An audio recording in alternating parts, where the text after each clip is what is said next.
The wizard studies में आप सभी लोगों का एक बार फिर से स्वागत है। तुंगभद्रा बांध अभी चर्चा में आया है क्योंकि तुंगभद्रा बांध का एक द्वार ढह गया है, जिससे कर्नाटक और आंध्र प्रदेश में बाढ़ की चेतावनी जारी कर दी गई है। तो आज हम तुंगभद्रा नदी के बारे में ही जानेंगे, उसके बारे में सारे तथ्य। आइए देखते हैं।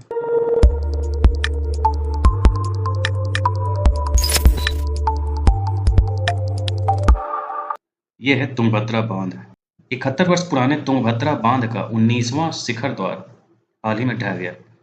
इसी के कारण ये चेतावनी जारी की गई है। तुंगभद्रा बांध, जिसे पंपा सागर के नाम से भी जाना जाता है, कृष्णा नदी की सहायक नदी तुंगभद्रा पर निर्मित एक बहुउद्देशीय बांध है। यह बांध कर्नाटक के होसपेट शहर के पास है। जब इसका निर्माण कार्य शुरू हुआ था, तब यह तत्कालीन हैदराबाद राज्य और मद्रास प्रेसिडेंसी की संयुक्त परियोजना थी। बाद में 1953 में इसके पूरा होने के बाद यह कर्नाटक और आंध्र प्रदेश की संयुक्त परियोजना बन गई। तुंगभद्रा जलाशय की भंडारण क्षमता 101 टीएमसी है और इसका जलग्रहण क्षेत्र 28,000 वर्ग किलोमीटर में फैला हुआ है। इस बांध की ऊंचाई लगभग 49.5 मीटर है और इसमें लगभग 33 शिखर द्वार है। केरल में तुंगभद्रा जलाशय और मुल्ला पेरियार बांध को देश में एकमात्र ऐसे दो जलाशय होने का अनूठा गौरव प्राप्त है जो मिट्टी और चूना पत्थर के संयोजन का उपयोग करके बनाए गए हैं। तुंगभद्रा नदी के बारे में जान लें कि यह दक्षिण भारतीय प्रायद्वीप की एक प्रमुख नदी है, जो कृष्णा नदी की सबसे बड़ी सहायक नदी। यह नदी दो नदियों तुंगा और भद्रा के मिलने से बनती है, इसी कारण इसका नाम तुंगभद्रा पड़ा था।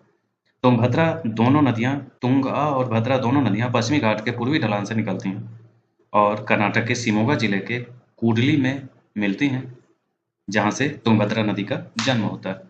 यह नदी आंध्र प्रदेश के संगमलेश्वर में कृष्णा नदी से मिलने से पहले उत्तर पश्चिम दिशा में बहती है और कृष्णा नदी अंततः बंगाल की खाड़ी में समा जाती है। इस नदी की कुल लंबाई 531 किलोमीटर है और इसका 28,000 वर्ग किलोमीटर है। यह कर्नाटक और आंध्र प्रदेश राज्यों से होकर बहती है। यह मुख्यतः दक्षिण पश्चिम मानसून से प्रभावित होती है।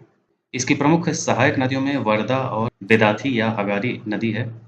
इस नदी पर कई बांध और जलाशय बनाए गए हैं, जिसमें तुंगा एनीकट बांध, भद्रा बांध, हेमावती बांध और तुंगभद्रा बांध शामिल है। इतिहास देखें तो हिंदू इस नदी को पवित्र मानते हैं और रामायण में भी इस नदी का उल्लेख है, जहां इसे पंपा कहा गया है। ऐतिहासिक समय में तुंगभद्रा नदी को वर्धा नदी के नाम से जाना जाता था।